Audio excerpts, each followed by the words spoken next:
Was اور نصیحتیں، لفظ لفظ حکمتیں، ابر علم و آگہی سے برستی بارشیں، شرع کے امور سے، دین کے شعور سے، قلب و ذہن جگمگاتے ہیں سچ کے نور سے۔ خطبہ جمعۃ المبارک،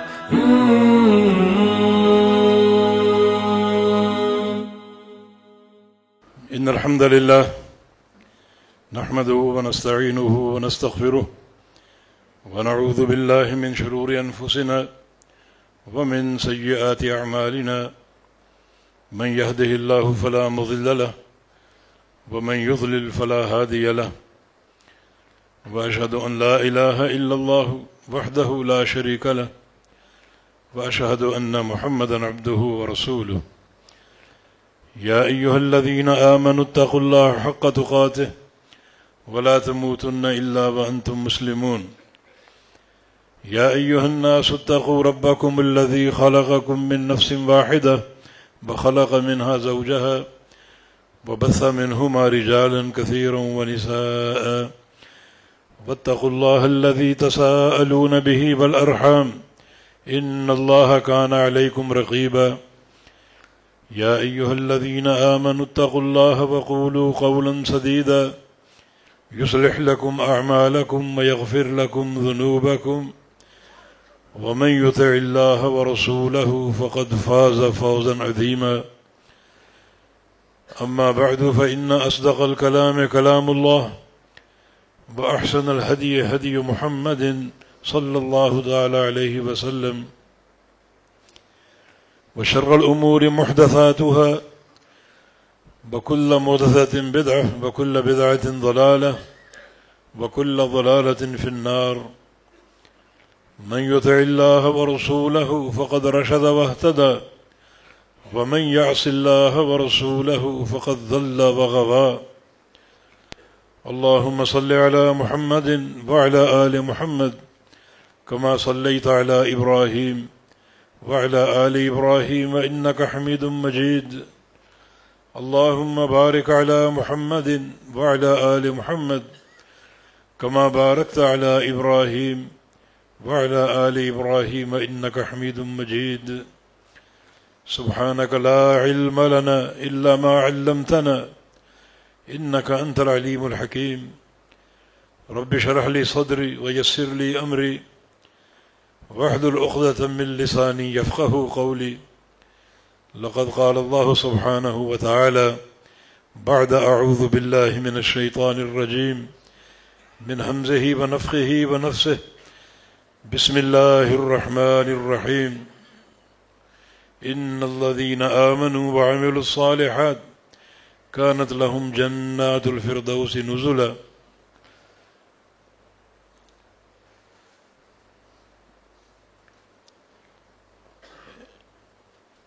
امام اہل السنہ امام احمد بن حنبل رحمہ اللہ اپنی مسند میں، اور امام ترمذی رحمہ اللہ اپنی جامع میں ایک حدیث لائے ہیں، اسی پر آج کچھ بات کرنا چاہوں گا، جس کے راوی سیدنا معاذ بن جبل رضی اللہ تعالی عنہ ہیں، اور امام ترمذی رحمہ اللہ نے اس حدیث پر حسن صحیح کا حکم لگایا ہے۔ ابن رجب فرماتے ہیں کہ یہ ایک نشست سفر میں ہوئی تھی، امام الانبیاء صلی اللہ علیہ وسلم اور صحابہ کرام ایک سفر سے لوٹ رہے تھے۔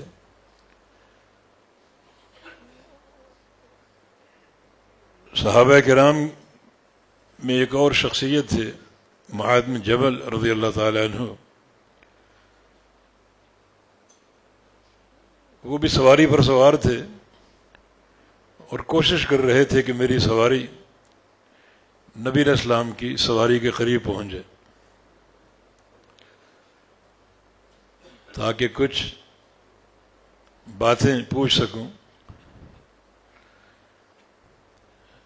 یہ معاذ بن جبل رضی اللہ تعالیٰ عنہ ہیں، جن کے مناقب نبی علیہ السلام کے فرامین سے ثابت ہے۔ ان کا ایک تمیز یہ ہے کہ اللہ کے پیارے پیغمبر نے ایک دن قسم کھا کے فرمایا تھا کہ واللہ انی لأحبک، اللہ کی قسم ہے معاذ مجھے تجھ سے بہت محبت ہے۔ اور ایک حدیث میں آپ کا ارشاد گرامی ہے کہ اعلمہم بالحلال والحرام، میری امت میں حلال و حرام کا سب سے بڑا عالم معاذ بن جبل رضی اللہ عنہ۔ اور ایک حدیث میں آپ کو فرمانا ہے کہ ان معاذا یأتی یوم القیامہ امام العلماء برتوہ، کہ معاذ بن جبل رضی اللہ عنہ قیامت کے دن آئیں گے اس شان کے ساتھ کہ میری امت کے سارے علماء، سارے محدثین، سارے فقہاء معاذ کے پیچھے پیچھے ہوں گے اور معاذ ان کی قیادت کر رہے ہوں گے، اور اتنا ان سے آگے ہوں گے، رتوا یعنی تا حد نگاہ ان سے آگے ہوں گے۔ 38 سال کی عمر میں طاعون امواس میں شہید ہوئے تھے، بہت تھوڑی عمر پائی، مگر اس تھوڑی عمر میں امت کو بڑا علم دیا انہوں نے، بڑی قیمتی احادیث اور بڑے اصول و قواعد پر اور ضوابط پر مبنی احادیث ان کے ذریعے ہم تک پہنچی ہیں۔ اور آج کی حدیث بھی پیارے پیغمبر کے وعظ و تذکیر کا ایک بڑا نمونہ ہے۔ نبی علیہ السلام بھانپ گئے کہ معاذ میرے قریب آنا چاہتے ہیں، اور بالآخر قریب پہنچ گئے۔ فرمایا کہ ما حاجتک یا معاذ، معاذ آپ کی کیا حاجت ہے، کیا بے قراری ہے؟ عرض کیا کہ جئتک فی حاجت ہی امرضتنی و اثقلتنی، یا رسول اللہ صلی اللہ علیہ وسلم جو میری حاجت ہے ایسی حاجت ہے کہ اس کے بارے میں سوچ سوچ کر بیمار پڑ چکا ہوں، طبیعت بوجھل ہو چکی اور بڑی گرانی محسوس کرتا ہوں، بتاؤ تو کیا حاجت؟ عرض کیا کہ دلنی علی عمل اذا عملتہ دخلت الجنہ، اس عمل کی نشاندہی چاہتا ہوں جس عمل کے کر لینے سے میرے گناہ معاف ہو جائیں اور مجھے جہنم سے چھٹکارا مل جائے اور جنت کا داخلہ نصیب ہو جائے، بس یہ میری حاجت ہے۔ دن رات یہی ایک سوچ ہے، یہی ایک فکر دامن گیر ہے کہ اللہ کے عذاب سے، اللہ کے غصے سے کیسے چھٹکارا ہو اور جنت کا داخلہ کیسے نصیب ہو۔ ویسے تو کتاب و سنت اس راستے کے بیان میں بھرا پڑا ہے، مگر معاذ کی یہ خواہش ہے کہ بندھے ٹکے الفاظ میں جنت کا پروگرام دے دیجیے، یہی حقیقی کامیابی ہے، اور یہی صحابہ کرام کا قصد ہوتا تھا۔ اس قسم کا سوال کئی صحابہ سے منقول ہے، وہ ہماری طرح گنجائش کے راستے نہیں پوچھتے تھے کہ ایسا کرنا جائز ہے، بلکہ ان کے سوال کا محور یہ ہوتا تھا کہ افضل چیز کیا ہے، سب سے بہترین چیز کیا ہے۔ ایک صحابی آیا اور یہ سوال کیا کہ اخبرنی بعمل اذا عملت یحبنی اللہ ویحبنی الناس، مجھے ایک ایسے عمل کی نشاندہی کر دیجیے جس عمل کے کرتے رہنے سے دنیا میں لوگ مجھ سے محبت کریں اور قیامت کے دن خالق کائنات مجھ سے محبت کریں، یہاں لوگوں کا محبوب بن جاؤں اور روز قیامت اللہ تعالیٰ کا محبوب بن جاؤں۔ یہ صحابہ کے سوال ہوتے تھے۔ عمرو بن عبسہ کا سوال، افضل نماز کون سی ہے، افضل روزہ کون سا ہے، افضل جہاد کون سا ہے، افضل ہجرت کون سی ہے، افضل صدقہ کون سا ہے؟ ہر عمل میں افضل کی جستجو ہے، اور سب سے اونچا سوال ابو بکر صدیق رضی اللہ عنہ کا، کوئی ایسی شخصیت ہے جس کو قیامت کے دن دیکھ کر جنت کے 8 دروازے پکاریں کہ ہم سے داخل ہو جاؤ، ہمارے ذریعے جنت میں پہنچ جاؤ؟ وہ شخصیت کون ہو سکتی ہے اور اس کا عمل کیا ہو سکتا ہے؟ یہ صحابہ کرام کے سوالات اور ان کی عملی جد و جہد کا محور تھا کہ وہ افضل کا سوال کرتے تھے۔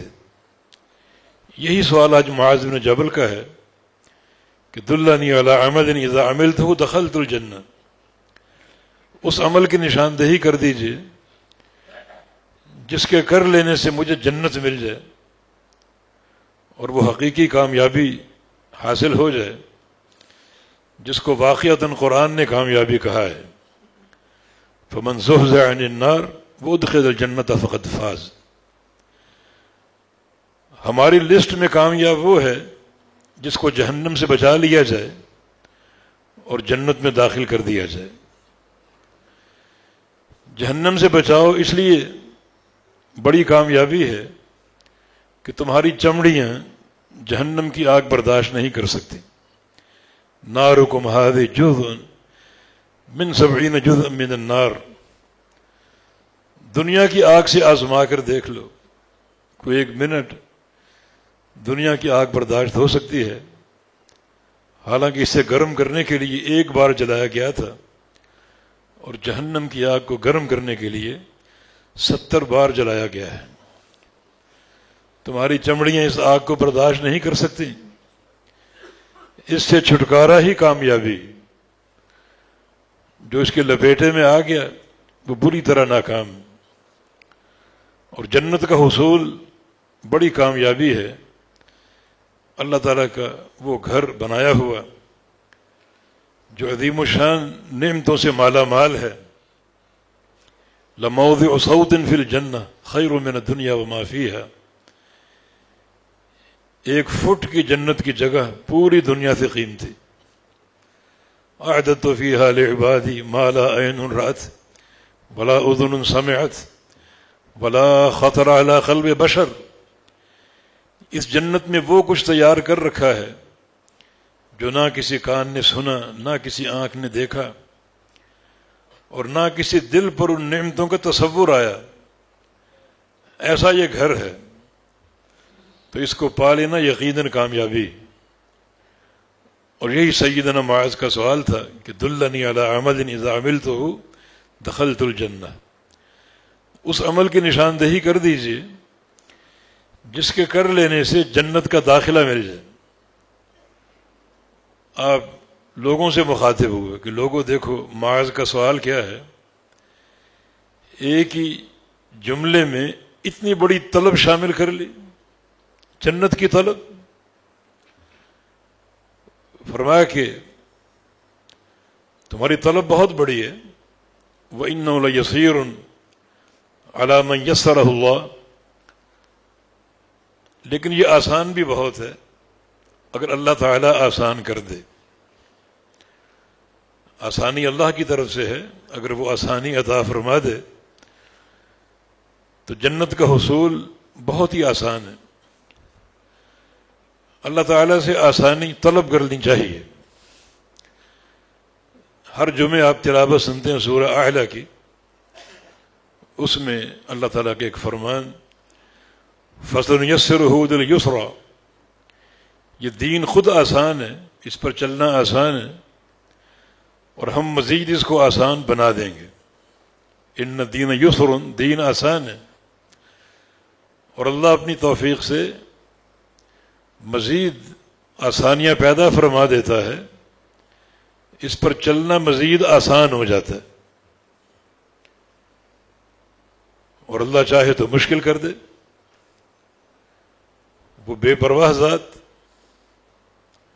اس کے ہاتھوں میں سارے بندوں کے دل ہیں۔ تو آپ نے فرمایا کہ یہ راستہ بہت ہی مشکل ہے، جیسا کہ ایک حدیث میں نبی علیہ السلام کا فرمان ہے کہ حفت الجنت بالمکارہ وحفت النار بالشہوات،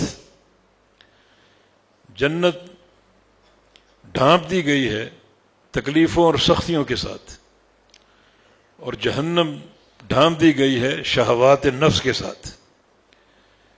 جہنم کو اندر سے دیکھیں تو عذاب علیم، ایک آگ جل رہی ہے، دہک رہی ہے، اور جہنم کو باہر سے دیکھیں بڑا سجا ہوا راستہ ہے، خواہشات نفس سے بھرپور، اور جنت کو اندر سے دیکھیں تو نعمتوں سے بھرپور یہ گھر ہے، اور جنت کو باہر سے دیکھیں تو بڑی تکلیفوں اور مشقتوں سے عبارت ہے۔ جو لوگ صبر ودیعت کر دیے جائیں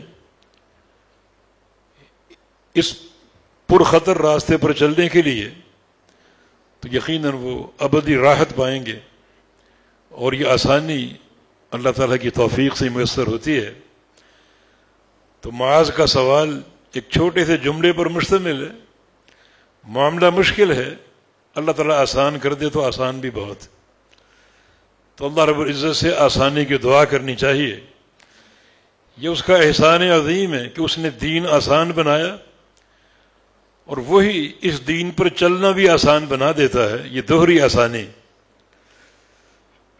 پھر آپ نے معاذ کے سوال کا جواب دیا، ان تشہد ان لا الہ الا اللہ وان محمد الرسول اللہ وتقیم الصلاۃ وتؤتی الزکاۃ وتصوم رمضان وتحج البیت۔ یہ ارکان خمسہ، اللہ تعالیٰ کی توحید کی سچی گواہی، جس میں ایک سوئی کے ناکے کے برابر بھی شرک شامل نہ ہو، اور محمد مصطفیٰ صلی اللہ علیہ وسلم کی رسالت کی گواہی، دل و جان سے ایسی گواہی جس میں آپ ہی ہر جگہ اطاعت کے مقام پر نظر آئیں۔ نماز ہو تو آپ کے طریقے سے، حج ہو تو آپ کے طریقے سے۔ رسول ماننے کا معنی یہی ہے۔ رسول ماننے کا معنی جذبات عشق نہیں ہے، جذباتی لگاؤ نہیں ہے، بلکہ رسول ماننے کا معنی آپ صلی اللہ علیہ وسلم کی پیروی ہے، اور آپ کی اطاعت اور آپ کی اتباع ہے۔ اس طرح آپ کی رسالت کو مان لے کہ ہر لمحے ہر موڑ پر آپ کی فرما برداری ہو، اور پھر وہ تقیم الصلاۃ، نماز قائم کرے، وتؤتی الزکاۃ، اور زکوٰۃ دے، وتصوم رمضان، رمضان کے روزے رکھے، وتحج البیت، اور حج بیت اللہ ان استطعت الیہ سبیل۔ آپ کی اس تعلیم کا مقصد یہ ہے کہ جو بھی مکلف ہوگا کلمہ گو، اس کی ذمہ داری پہلی یہ ہے کہ ارکان خمسہ کو سمجھے، انہیں اپنائے۔ یہ دین اسلام کی 5 بنیادیں ہیں۔ نبی علیہ السلام کا ارشاد ہے کہ گرامی بنی الاسلام علی خمس، ان 5 بنیادوں پر اسلام کی عمارت کھڑی کر دی گئی، قائم کر دی گئی۔ تو سب سے پہلے ارکان خمسہ، ان کا فہم ضروری ہے، ان کی فقہ جاننا ضروری ہے، اور ان کی تعلیم حاصل کرنا ضروری ہے۔ اللہ تعالیٰ کے یہ وہ فرائض ہیں جن کی معرفت ہر شے پر مقدم ہے۔ تو آپ نے سیدنا معاذ کو ارکان خمسہ کی تعلیم دی کہ جو بندہ ان ارکان کو سمجھنے میں اور پورا کرنے میں کامیاب ہو جائے، وہ جہنم سے بچ جائے گا اور جنت کو پا لے گا۔ یہ وہ اصول و قواعد ہیں جو جنت کے حصول یقینی بنانے والے ہیں، اور یہ آپ کے سوال کا مکمل جواب ہے۔ تو پھر ضروری ہے کہ ان ارکان کو پہچانو اور ان کی معرفت حاصل کرو، اور جو قواعد ارکان خمسہ کے تعلق سے شریعت سے وارد ہیں ان کا فہم ہو۔ ہر شے سے پہلے ان ارکان کو سمجھو، اور ہر رکن نبی علیہ السلام کے طریقے اور آپ کی سنت کے مطابق ادا ہو۔ یہ اس حدیث کی فقہ ہے۔ ہر شے سے قبل ارکان خمسہ، جن کا فہم و ادراک ہو، صحیح معرفت ہو، اور صحیح معرفت کے ساتھ ان کی ادائیگی ہو۔ ہاں، اس میں بنیادی مسئلہ یہ ہے کہ ان ارکان کی ادائیگی کے وقت، ان ارکان کی ادائیگی سے پہلے اور ان ارکان کی ادائیگی کے بعد بندہ قلبی اعتبار سے اخلاص پر قائم ہو۔ اس کی جد و جہد جو ہے، جس میں شہادتین ہیں، نمازوں کی ادائیگی ہے، حج عمرہ زکوٰۃ وغیرہ ہے، اس میں ریاکاری کا عنصر نہ ہو، بلکہ یہ سارے کام اخلاص کے ساتھ کیے جائیں، ورنہ قیامت کے دن جو حساب و کتاب کا مرحلہ ہے، اس میں سب سے جو کڑوی حقیقت ہے وہ یہی ہے کہ ہر عمل کے ساتھ بندے کی نیت کو حاضر کیا جائے گا۔ یہ بندہ حج کرنے گیا تھا، 1 حج کیا، 2 حج کیے، 10 حج کیے، ٹھیک ہے، ابھی تک یہ بندہ متاثر نہیں کر سکا کہ 10 حج کیے ہوئے۔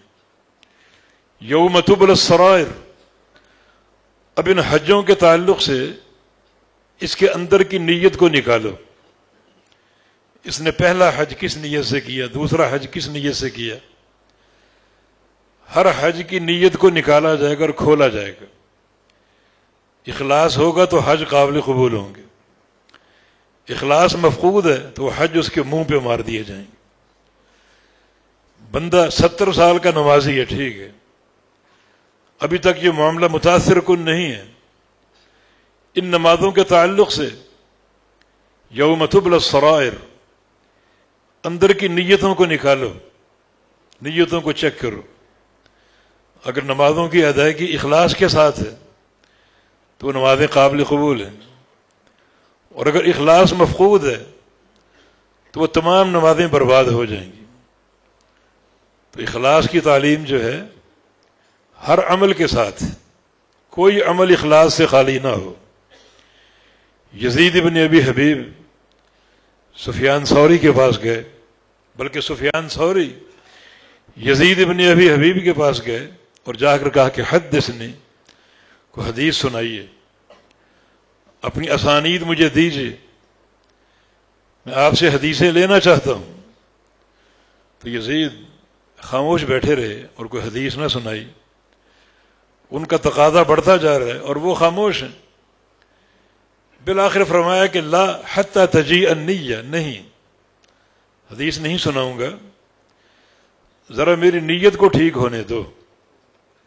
اس وقت اندر ایک جنگ چل رہی ہے، شیطان وار پہ وار کر رہا ہے کہ یزید تم کتنے بڑے محدث ہو کہ سفیان ثوری جیسا علم کا ستون تمہارے گھر آ کے بیٹھا ہوا ہے اور تم سے احادیث کا سماع چاہتا ہے، تم کتنے بڑے صاحب الاسانید ہو، علامہ اور فہامہ ہو کہ سفیان جیسا محدث تمہارے علم کا عیال ہے۔ تو شیطان یہ تابڑ توڑ حملے کر رہا ہے، ان کو ذرا پسپا ہونے دو، اندر ایک جنگ چل رہی ہے، میں اخلاص کے ساتھ شیطان پر غلبہ چاہتا ہوں اور شیطان یہ فطور نیت مجھ پر مسلط کرنا چاہتا ہے، تو میری نیت ٹھیک ہونے دو۔ اور اگر فطور نیت کے ساتھ میں نے حدیثیں سنا دیں تو پھر یہ مجلس قیامت کے دن میرے خلاف بولے گی، میرے خلاف حجت ہوگی، لہذا جب تک اخلاص پیدا نہ ہوگا تب تک کوئی حدیث نہیں سناؤں گا۔ یہ سلف صالحین کا فہم ہے کہ ان کا یہ سارا عمل کا سلسلہ اخلاص پر قائم ہوتا تھا، محض اللہ کی رضا کے لیے۔ تو ارکان خمسہ کی آپ نے تعلیم دی، جن کا فہم ہر مکلف کی ذمہ داری ہے، لیکن ساتھ یہ شرط ہے کہ ان کی ادائیگی اخلاص کے ساتھ ہو۔ وما امروا الا ليعبدوا الله مخلصين له الدين، اور فرمایا کہ انما الاعمال بالنیات وانما لكل امرئ ما نوى، کہ سارے اعمال کی صحت اور قبولیت نیت کے ساتھ، اور بندے کو وہی ملے گا جو وہ نیت کرے گا۔ اگر اس کی نیت اللہ کی رضا ہے تو اللہ راضی ہو جاتا ہے، بڑا جلدی راضی ہو جاتا ہے۔ عمل کرنے والے کے دلوں کو جھانکتا ہے، اور دل اگر اس کا اخلاص سے بھرا ہوا ہے تو فوراً بندے سے صلح کر لیتا ہے اور راضی ہو جاتا ہے. اور اگر عمل کرنے والے کی نیت میں فتور ہے، چاہے وہ عمل پہاڑوں جیسا ہو، تو اللہ تعالیٰ قطعاً نہ قبول کرتا ہے نہ راضی ہوتا ہے. وَإِنَّمَا لِكُلِّ امْرِئٍ مَا نَوَىٰ، ہر بندے کو اس کے عمل سے کیا ملے گا؟ جو وہ نیت کرے گا. نیت اگر دنیا داری کی ہے تو دنیا اس کو ملے یا نہ ملے، اللہ کی رضا نہیں ملے گی.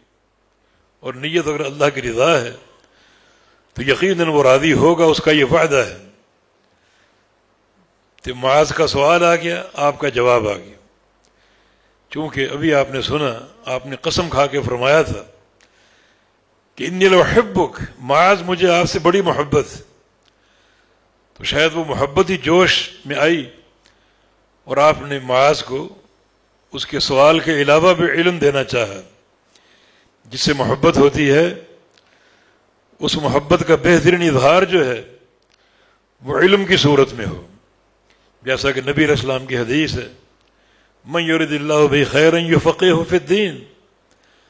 اللہ رب العزت جس شخص کے ساتھ بھلائی کا فیصلہ کر لے، ارادہ کر لے، تو اللہ اس کو کیا دیتا ہے؟ اللہ تعالیٰ ارادہ کر لے کہ فلاں بندے پر میں راضی ہوں اور میں اس کو کچھ دینا چاہتا ہوں، تو اللہ اس کو کیا دیتا ہے؟ ساری دنیا اس کی ہے، دینے کو بہت کچھ ہے. اللہ اس کو دین کی سمجھ اور دین کی فقہ دے دیتا ہے. یہ دین کی سمجھ اللہ تعالیٰ کی رضا کی علامت ہے. اس لحاظ سے ایک طالب علم جو مدارس کی زینت ہوتے ہیں ان کا مقام رشک کے قابل ہوتا ہے. نبی علیہ السلام کی حدیث ہے کہ منہومان لا یشبعان، منہوم فی العلم ومنہوم فی الدنیا. دنیا کے دو حریص ایسے ہیں جن کا پیٹ بھرتا ہی نہیں، ایک دنیا کا حریص اور ایک علم کا حریص. دنیا کے حریص کی مثال ایسی ہے کہ لو کان لابن آدم وادیان من ذهب لابتغى الیہما الثالث، کہ ایک انسان کو سونے کی دو وادیاں دے دی جائیں. وادی پہاڑوں کے بیچ جو گھرا ہوا علاقہ ہوتا ہے وہ وادی کہلاتا ہے. یہ پورا علاقہ سونے سے بھر کے انسان کو دے دیا جائے اور دو وادیاں، ایک بھی نہیں دو وادیاں، لابتغى الیہما الثالث، پھر وہ تیسری وادی کی فکر کرے گا. 4 فیکٹریاں، 5ویں ہونی چاہیے. یہ ابن آدم کا معاملہ ہے. ولا یملأ جوف ابن آدم الا التراب، ابن آدم کا پیٹ تو قبر کی مٹی بھرے گی. وہ ان وادیوں کی طلب میں دوڑتا پھرے گا، اچانک موت اپنے پنجے اس کے سینے میں گاڑ دے گی. اب وہ ہے اور قبر، قبر کی مٹی اس کا پیٹ بھرے گی. دوسرا حریص علم کا حریص ہے، یہ بھی کبھی سیر نہیں ہوتا، اس کا پیٹ بھرتا ہی نہیں. طلب علم، صبح شام طلب علم کہ حرص اس پر سوار ہوتی. ابن مسعود اس حدیث کے راوی ہیں، فرماتا ہے کہ اما صاحب العلم فیزداد فی رضا الرحمن، جو علم کا طالب اور علم کا حریص ہوتا ہے وہ روزانہ رحمان کی رضا اور اس کی محبت میں بڑھتا ہی جاتا ہے. ایک مسئلہ پڑھا، رحمان کی رضا آ گئی. دوسرا پڑھا، رحمان کی رضا آ گئی. ایک حدیث پڑھی، 2 حدیثیں پڑھی، 3 حدیثیں پڑھی، ہر حدیث پر رحمان کی رضا بڑھتی ہی جائے گی. تو وہ طالب علم بڑا رشک کے قابل ہے جو 8 سال مدارس میں گزارتا ہے، روزانہ اپنے مشائخ اور اساتذہ سے علم پڑھتا ہے اور طلب کرتا ہے، رحمان کی رضا پاتا ہی جاتا ہے، بڑھتا ہی جاتا ہے. تو یقیناً سب سے بہترین تحفہ علم کا تحفہ ہے. تو آپ نے معاذ کو آج مزید تحفہ دینا چاہا. اے معاذ، آپ کا سوال اور جواب مکمل ہو گیا. هل ادلک علی ابواب الخیر، کیا تیری رہنمائی کروں خیر کے دروازوں پر؟ تجھے بتاؤں وہ خیر جو اللہ تعالیٰ عطا کرتا ہے، اس کے خزانے ایک مقام پر موجود ہیں. دروازے لگے ہوئے اور مقفل ہیں، خیر بند ہے اندر. جب تک دروازے کھلیں گے نہیں وہ خیر تک تم پہنچ نہیں سکو گے. تو جاننا چاہتے ہو خیر کے دروازے کیا ہیں؟ وہ دروازے کیسے کھلیں گے اور کن بندوں پر کھلیں گے؟ بڑا قیمتی سوال خود اللہ کے پیغمبر نے کیا معاذ بن جبل کو مزید علم کا تحفہ دینے کے لیے. پھر آپ نے فرمایا کہ خیر کے دروازے 3 ہیں، 3 عمل اپنی زندگی میں شامل کر لو، سمجھو کہ تم ان دروازوں تک پہنچ جاؤ گے، ان کے تالے کھول لو گے اور خیر کے خزانے لوٹ لو گے.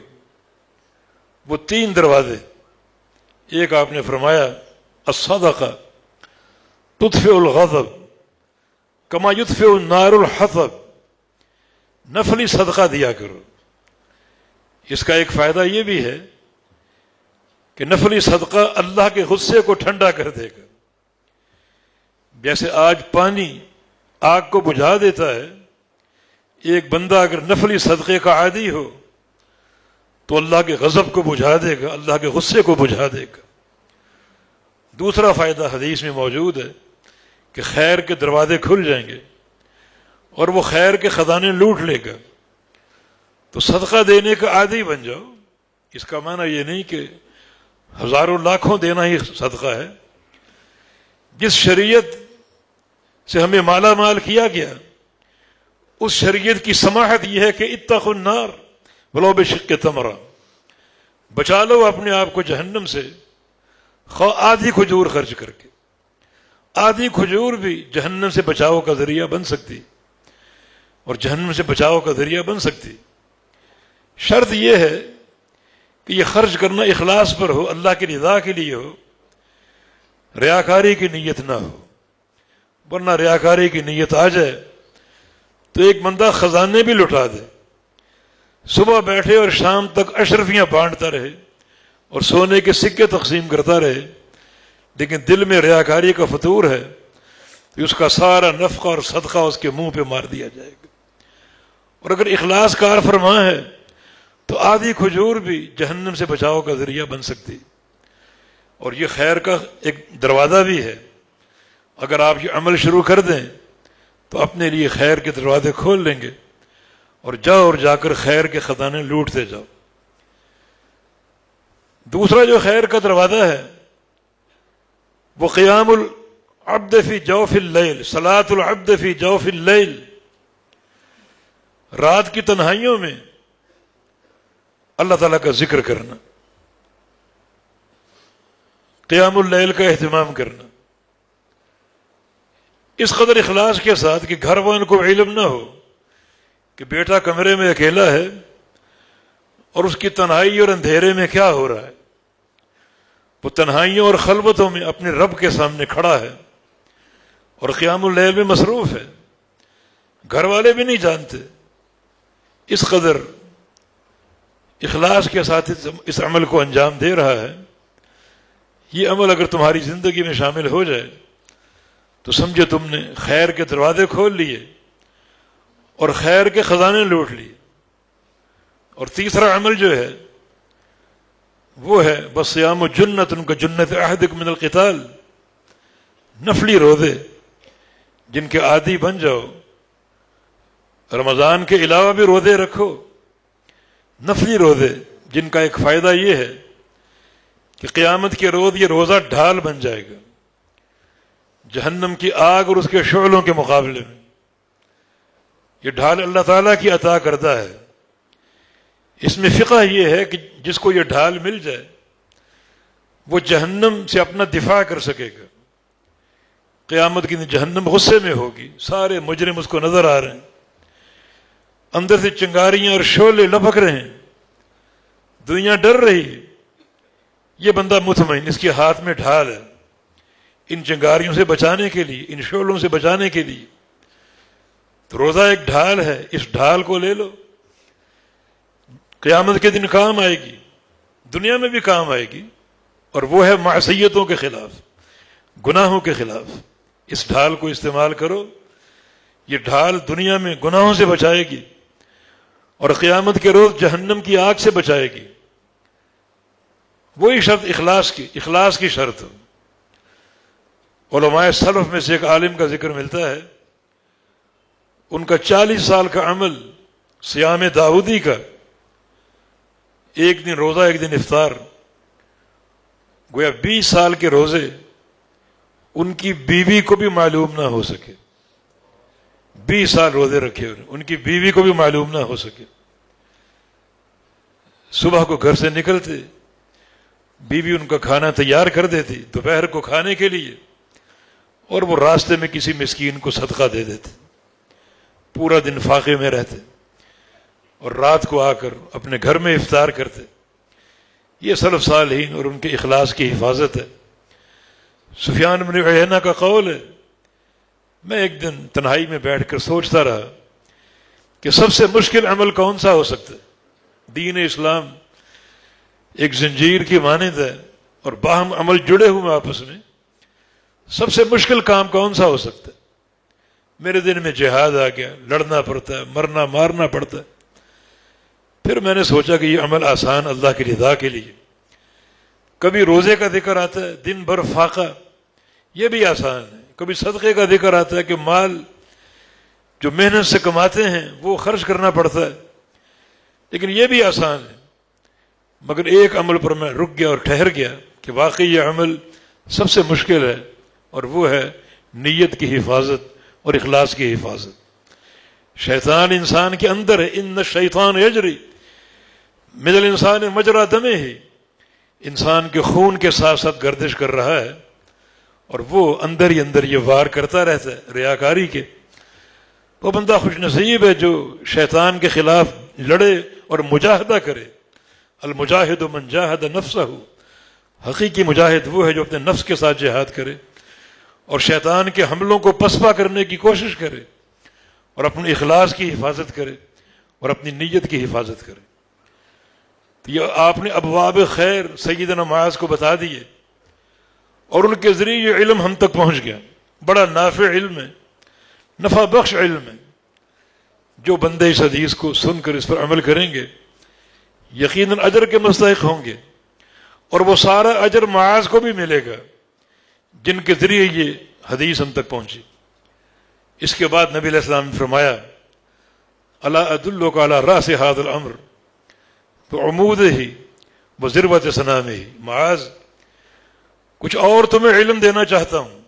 تجھے بتاؤں اس پورے دین کا سر کیا ہے، اس پورے دین کا سب سے مستحکم ستون کون سا ہے، اور اس دین کی سب سے اونچی چوٹی کون سی ہے. اور چوٹیوں کو سر کرنے والے بہت تھوڑے لوگ ہوتے ہیں. یہ 3 بڑے قیمتی سوال تھے. معاذ ہمتن گوش ہو گئے کہ ضرور بتائیے. فرمایا، راس و حاضر امر الاسلام، اور ایک حدیث میں شہادت ان لا الہ الا اللہ. اس دین کا سر جو ہے وہ ہے گواہی دینا لا الہ الا اللہ کی. یہ گواہی اگر صحیح ہے تو سر سلامت ہے. اس گواہی میں کوئی دراڑ آ گئی، خلل آ گیا، کوئی معنی کے فہم میں کمزوری آ گئی، تو تمہارا سارا دین سرکٹی لاش بن جائے گا.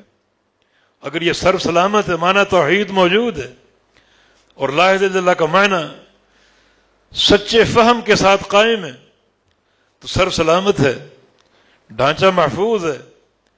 اور اگر لا الہ الا اللہ کے فہم میں کوئی کمزوری، کوئی غلطی، کوئی خلل آ گیا، تو باقی ڈھانچے جس میں نماز ہے، روزے ہیں، حج ہے، زکاتیں ہیں، صدقات ہیں، فرائض ہیں، نوافل ہیں، وہ سارے کے سارے اعمال ایسے ڈھانچے کی مانند ہوں گے جن کا سر موجود نہ ہو، سر کٹی لاش، بالکل بیکار اور بے فائدہ.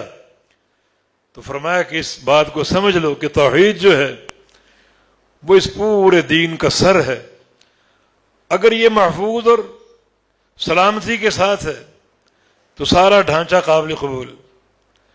اور اگر اس سر میں یعنی لا الہ الا اللہ کے فہم میں کوئی کمزوری یا کمی آ گئی تو باقی سارا ڈھانچہ سرکٹی لاش کی مانند بالکل فضول اور بیکار ہوگا.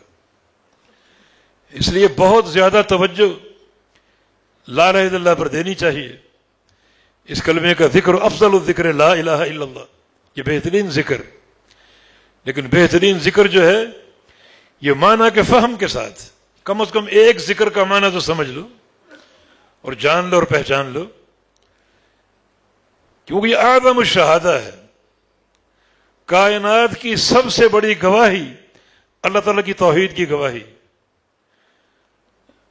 اس گواہی کا معنی ہی معلوم نہ ہو، تقاضے ہی معلوم نہ ہو، تو اس بندے کی زندگی عبث اور بیکار محض ہے. وہ اس دھرتی کا بوجھ ہے. دنیا کی کوئی چیز اس سے محبت نہیں کرتی.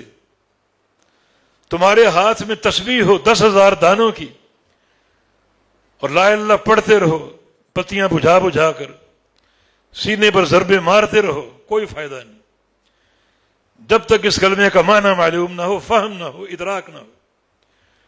یہ اس دین کا سر ہے اور سر کو پہچان لو. کوئی گڑبڑ قابل قبول نہ ہوگی، چھوٹا سا خلل بھی قابل قبول نہ ہوگا. ورنہ روزے ہوں، حج عمرے ہوں، زکاتیں ہوں اور جہاد ہوں اور فرائض و نوافل ہوں، تو یہ سب کا سب ایسا ڈھانچہ بن جائیں گی جن کا سر کٹا ہوا ایک لاش کی مانند مردہ، کوئی ان کا فائدہ نہ ہوگا. بعمودہ الصلاۃ، اور وہ ستون جس پر یہ دین قائم ہے وہ نماز ہے. نماز کی حفاظت، نماز کی پابندی اور نماز کی روح کو پہچانو. آپ یہاں مارکیٹوں میں کام کرتے ہیں، دکانوں پر اذان ہوتی ہے اور آپ گھڑی دیکھتے رہتے ہیں، ابھی جماعت میں 2 منٹ باقی ہیں، 1 منٹ باقی، اقامت سن کے بھاگتے ہیں. پھر پوچھتے ہیں کہ نماز کی روح حاصل نہیں ہوتی. وسوسے آتے ہیں، خیالات آتے ہیں. خیالات کیوں نہ آئیں، وسوسے کیوں نہ آئیں؟ جب آپ جاتے ایسے وقت میں کہ وسوسے ہی باقی بچتے ہیں. جو کاروبار چھوڑ کے بھاگتے ہو نماز کے لیے، پوری نماز میں وہ کاروبار ہی ذہن میں گردش کرے گا. کوئی گپ شپ کر رہے ہو، پوری نماز میں وہ گپ شپ ذہن میں گردش کرے گی. لیکن اگر جو نماز کی روح جو شریعت نے دی ہے، اگر اذان سے قبل یا اذان سنتے ہی آپ باوضو ہو کر مسجد میں آ جائیں، سنتیں پڑھیں، قرآن کی تلاوت کریں، تو ایک روحانی ماحول آپ کا قائم ہو جائے گا. اب جماعت قائم ہوگی، روحانیت باقی رہے گی، اللہ تعالیٰ توفیق بھی دے گا اور مزید انسان کی نماز میں اخلاص، للہیت اور جو حقیقی جدوجہد وہ داخل ہوتی جائے گی. آخر یہ نماز سرمایہ حیات بن جائے گی. اور اگر کیفیت وہی ہو جو ہم نے عرض کی، گھڑی دیکھتے دیکھتے اب اقامت ہوئی تو بھاگ رہے ہو، تو پوری نماز میں خیال اسی دکان کی طرف ہوگا کہ دکان میں گاہک بیٹھے ہوئے ہیں، فلاں حساب فلاں حساب. وسوسے آئیں گے، خیالات آئیں گے، اور یہ نماز روح سے خالی. وَاسْتَعِينُوا بِالصَّبْرِ وَالصَّلَاةِ، اللہ کیا فرما رہا ہے کہ میری مدد لے لو نماز قائم کر کے اور صبر کے ساتھ. صبر کر کے اور نماز پڑھ کے میری مدد لے لو. اپنی مدد عطا کرنے کے اس نے راستے متعین کر دیے. تم صحیح معنی میں نمازی بن جاؤ، میں تمہاری مدد کرنے کا وعدہ کرتا ہوں. اور اس کے وعدے سچے ہیں. آج مدد نہیں آ رہی، ہر طرف مفلوق الحال.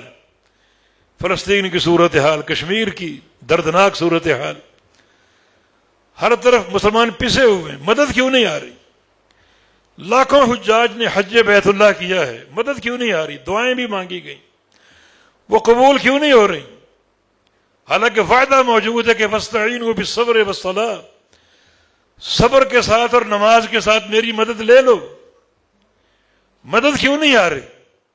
اس لیے کہ نماز اس روحانی ماحول سے خالی. عجلت، خیالات، وسوسے، یہ ہماری اپنی حرکتوں کے نتیجے ہیں.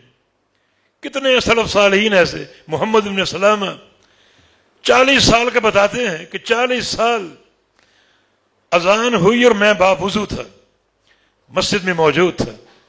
ایک دن تاخیر ہو گئی، اس دن میری والدہ کا انتقال ہو گیا تھا. امام اعمش رحمہ اللہ 70 سال کے تکبیر اولیٰ کے نمازی رہے. 70 سال جماعت کھڑی ہے اور وہ پہلی صف میں کھڑے ہیں تکبیر تحریمہ پانے کے لیے. یہ سلف صالحین کا کردار اور ان کی سیرت ہے. اللہ کے پیارے حبیب قرۃ عینی فی الصلاۃ، نماز میری آنکھوں کی ٹھنڈک ہے. ارحنا یا بلال بالصلاۃ، بلال تکبیر کہو، اذان کہو، ہم نماز پڑھ کے راحت حاصل کر لیں. کان رسول اللہ یصلی وفی صدرہ عزیز ان کا عزیز المرجل من البکا. آپ جب نماز پڑھتے آپ کے سینے سے رونے کی آوازیں آتی جیسے چولہے پر ہنڈیا کا پانی کھولتا ہے. یہ ہمارے پیارے پیغمبر کی نمازیں، صحابہ اور سلف صالحین کی نمازیں. یقیناً ایسی نماز اگر آج ہوگی تو اللہ کی مدد آئے گی. کیا صحابہ پر نہیں آئی؟ اللہ کی مدد نہیں ہوئی؟ 24 لاکھ مربع میل کا علاقہ فتح نہ ہوا؟ اس سے بھی بڑھ کر یہ اللہ کی مدد ہے، اس کی نصرت کے مظاہر ہیں جن کے اسباب میں صبر بھی ہے اور نماز بھی ہے. تو فرمایا کہ نماز تو دین کا وہ ستون ہے جس پر پورے دین کی عمارت کھڑی ہوئی ہے، اور جو چوٹی ہے اس دین کی وہ جہاد فی سبیل اللہ، اللہ کی راہ میں جہاد کرنا. آج اس جہاد کے مواقع بنتے جا رہے ہیں. ہندوستان تقریباً جہاد کا طلب بجا چکا ہے، طبل بج چکا ہے، نقارہ گونج چکا ہے. ایک حدیث پر عمل کا موقع آج بن چکا. کم از کم اس سے آغاز کر دیجئے. رسول اللہ صلی اللہ علیہ وسلم کا فرمان ہے من مات ولم یغزو ولم یحدث بھی نفسہ فقد مات علی شعبۃ من النفاق. جو بندہ اس طرح مرے کہ اس نے جہاد نہ کیا ہو یا جہاد کی نیت نہ کی ہو، وہ منافق ہو کے مرتا ہے. تو آج کم از کم آغاز تو کر دو نیت جہاد کی، سچی نیت، جھوٹی نیت نہیں. ایک جماعت کے یہاں معروف ہے نیت تو کر لو، نیت تو کر لو، عمل چاہے نہ کرو، نہیں، سچی نیت کر لو. اللہ تعالیٰ نیتوں کے احوال کو جانتا ہے، وہ عالم الغیب ہے. سچی نیت کر لو. جب بھی موقع بنے گا اپنی فوج کے شانہ بشانہ اللہ کی راہ میں جہاد کریں گے. یہ موقع بن چکا ہے، اللہ تعالیٰ توفیق دینے والا ہے. نبی علیہ السلام نے مزید معاذ سے کہا اللہ اخبرک بملاک ذالک کلہ، اے معاذ ایک علم کا نقطہ اور لے لو. کیا تجھے بتاؤں اس پورے دین کا کنٹرولر کون ہے؟ پورے دین کا کنٹرول کس کے پاس؟ اگر تم نے وہ کنٹرول ضائع کر دیا تو پورا دین ضائع ہو جائے گا، اور وہ کنٹرول اگر موجود اور محفوظ ہے تو پورا دین موجود اور محفوظ ہے. مانا یہ سب سے اہم سوال ہے. اب تک کیا بتایا؟ لا الہ الا اللہ. اب تک کیا بتایا؟ محمد رسول اللہ. اب تک کیا بتایا؟ تقیم الصلاۃ، تؤتی الزکاۃ، تصوم رمضان. اب تک کیا بتایا؟ نفلی روزے، نفلی صدقے، قیام اللیل، جہاد فی سبیل اللہ. پھر دوبارہ نماز کی بات کی، اور یہ بھی بتایا کہ لا الہ الا اللہ جو ہے اس پورے دین کا سر ہے. سارا دین تو آ گیا، اس کا کنٹرول کس کے پاس؟ تو نبی علیہ السلام نے زبان باہر نکالی، زبان باہر نکالی. فرمایا کہ کف علیک ھذا، اسے بند کر کے رکھو، خاموشی اختیار کر لو، اسے روک لو. یہ زبان، اس کے ہاتھ میں پورے دین کا کنٹرول. معاذ متعجب ہوئے کہ زبان تو ہماری اپنی چھوٹی سی چیز ہے، کبھی چلتی ہے کبھی رکتی ہے، کیا زبان پر پکڑ ہوگی؟ رسول اللہ صلی اللہ علیہ وسلم سے پوچھا بھی کہ آئینہ لنؤاخذ بألسنتنا، زبانوں پر بھی پکڑ ہو سکتی ہے؟ فرمایا کہ هل يكب الناس في نار جہنم الا حصائد ألسنتهم. معاذ، زیادہ لوگ جہنم کی آگ میں اوندھے گرائے جائیں گے اپنی زبانوں کی وجہ سے. اسے کنٹرول کر لو. اسی لیے پیغمبر علیہ السلام کی ایک حدیث ہے خصلتان ہما خف علی الظہر واثقل فی المیزان. دو چیزیں ایسی ہیں پشت پر ہلکی ہیں مگر جب قیامت قائم ہوگی اللہ کا میزان قائم ہوگا اور ترازو پر ان دو چیزوں کو تولا جائے گا، سب سے بھاری ہوں گی. ایک ہے طول الصمت، لمبی خاموشی. جو شخص مجلس میں اپنے آپ کو سمجھا کے رکھے کہ میں نے کم بولنا ہے، کم بولنا ہے، تو یہ خاموشی حالانکہ عمل نہیں ہے مگر اس کو عمل بنا کر اللہ کے میزان میں تولا جائے گا، اور یہ نیکی سب سے بھاری ہوگی. اور دوسرا حسن الخلق، اچھے اخلاق، اچھے اخلاق، اچھا برتاؤ، خندہ پیشانی، خوش اخلاقی، اس کو بھی تولا جائے گا اللہ کے میزان میں، اور یہ سب سے بھاری خصلت ہوگی. تو آپ نے زبان باہر نکالی اور ہمیں اس کو روک کے رکھو، اس کی حفاظت کرو. نبی علیہ السلام کی حدیث ہے اذا اصبح ابن آدم، بندہ جب صبح کرتا ہے، صبح میں داخل ہوتا ہے تو سارے اعضاء جو ہیں وہ زبان کے سامنے ہاتھ جوڑ کے کھڑے ہو جاتے ہیں اور کہتے ہیں کہ اتق اللہ فینا، زبان اللہ سے ڈر جا، ہمارے بارے میں ان استقمت استقمنا وعن وججت وججنا، اگر تو سیدھی رہی ہم سب سیدھے رہیں گے اور نعمتوں کے پروردہ ہوں گے، اور اگر تجھ میں کجی آ گئی، ٹیڑھ پن آ گیا، ہم سب کو تیری وجہ سے جہنم کی آگ میں جلنا پڑے گا۔ تو آپ فرمایا کہ یہ زبان ایسی چیز ہے، اس کے ہاتھ میں سارا کنٹرول، اور یہ نہیں دیکھتی کہ بڑا یا چھوٹا ہے۔ ایک شخص یہ نہ سمجھے کہ میں بڑے صدقات دیتا ہوں، نفقات دیتا ہوں، مدارس چلاتا ہوں، اور میرے فلاں پروجیکٹ ہیں، اور میں تو حق رکھتا ہوں کسی کی غیبت کروں، اپنی زبان ایسی ویسی استعمال کر لوں، کوئی بھی ہو۔ ام المومن سیدہ عائشہ صدیقہ رضی اللہ عنہا صفیہ کے بارے میں یہودیہ اور قصیرہ کہہ دیا کہ چھوٹے قد کی ہے، رسول اللہ صلی اللہ علیہ وسلم نے فرمایا لقد قلت کلمۃ لو مضی بها البحر لمضجت۔ عائشہ ام المومن، تم نے ایک ایسی بات اپنی زبان سے کہہ دی، تمہاری بات اگر میں سمندر میں ڈال دوں، دریاؤں میں ڈال دوں، سارا پانی کڑوا اور سیاہ ہو جائے۔ عائشہ کون ہے؟ ام المومنین ہے۔ اتنا اونچا مقام، اتنا اونچا درجہ، لیکن نہیں، قانون سب کے لیے برابر ہے، لہذا اس زبان کا استعمال بڑا سوچ سمجھ کے کیا جائے۔ امام بخاری نے صحیح بخاری میں ایک باب قائم کیا، باب العلم قبل القول والعمل، ہر قول سے پہلے اور ہر عمل سے پہلے علم ہے۔ کوئی بات کہنا چاہو اس کو علم کی میزان پر تولو کہ یہ بات شریعت کی میزان میں فٹ ہے یا ان فٹ ہے۔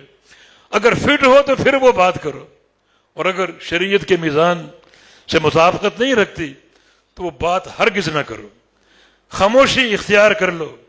ہر قول سے پہلے اس کو تولنے کی کوشش کرو اور تول کر بولو، ورنہ نبی علیہ السلام کی حدیث ہے کہ ان رجلا لیعمل بعمل اہل الجنہ حتی لا یبقى بینہ وبینہا الا شبرا، کہ ایک انسان جنت والے کام کرتا ہے اور جنت والے کام کر کر کے بالکل جنت کے دھانے پر پہنچ جاتا ہے، ایک بلش کا فاصلہ باقی بچتا ہے کہ ایک نیکی کر لے اور جنت میں پہنچ جائے، لیکن یتکلم بکلمۃ تہوی بہ فی نار جہنم 70 خریفہ، وہاں کھڑے کھڑے اس کی زبان سے ایک بات ایسی نکلتی ہے کہ وہ ایک ہی بات اس کو وہاں سے اٹھاتی ہے اور جہنم میں 70 سال نیچے پھینک دیتی، مانا سب سے نیچے، کیونکہ جہنم کی گہرائی 70 سال کے بقدر ہے۔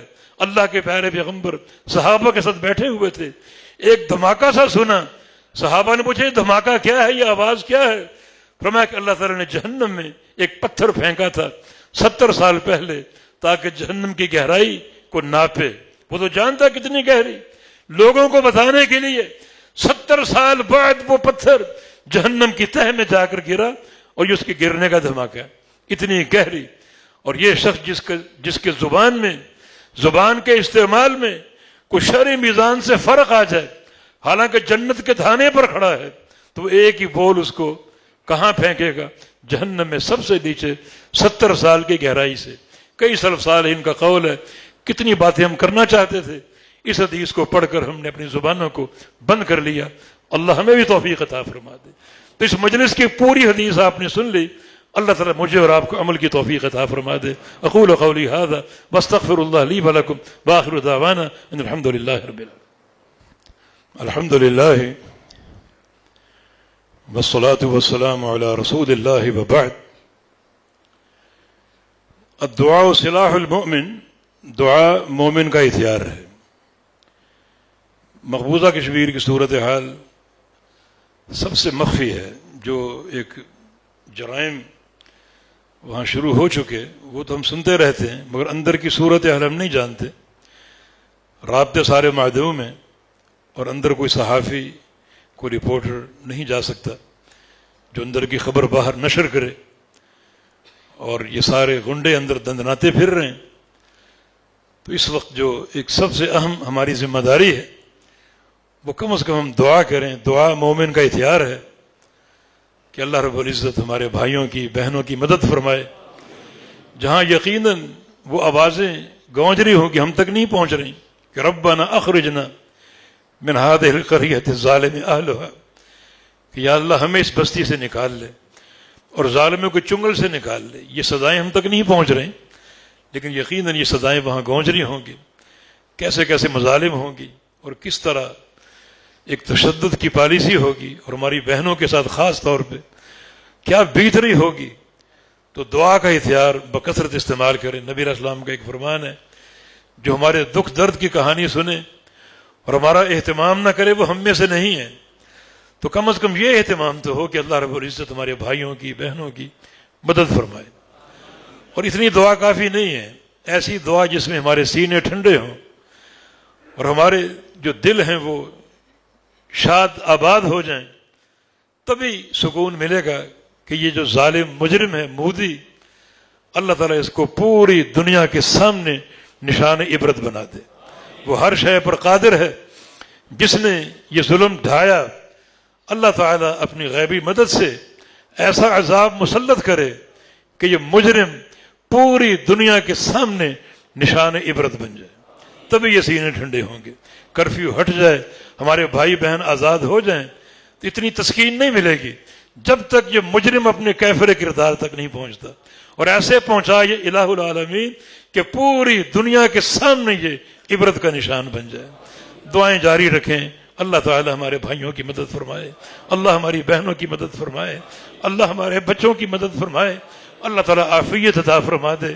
یا اللہ اپنی نصرت کے دروازے کھول دے، یا اللہ نصرت کے دروازے کھول دے، یا اللہ یہ ظالم درندے ان کے بچوں کو بھی یتیم کر دے، ان کی عورتوں کو بیوہ کر دے الہ العالمین، انہیں بھی کیفر کردار تک پہنچا دے، ان کے اسلحے ناکارہ ہو جائیں، ان کی ساری تدبیریں ان کے اپنے مکانوں کی طرف لوٹ جائیں اور ان کی تباہی اور بربادی کا باعث بن جائیں۔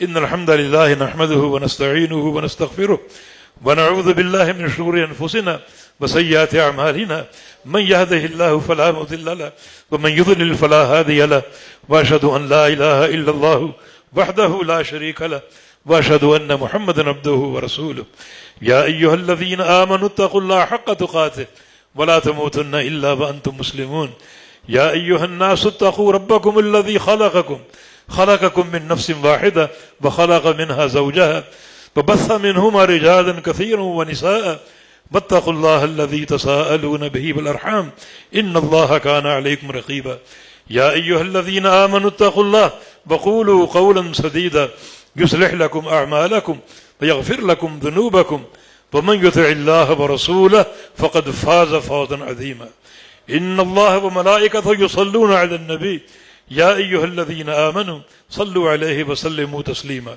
اللهم صل على محمد وعلى آل محمد كما صليت على إبراهيم وعلى آل إبراهيم إنك حميد مجيد اللهم بارك على محمد وعلى آل محمد كما باركت على إبراهيم وعلى آل إبراهيم إنك حميد مجيد رب اغفر وارحم وأنت خير الراحمين ربنا لا تؤاخذنا إن نسينا أو أخطأنا ربنا ولا تحمل علينا إصرا كما حملته على الذين من قبلنا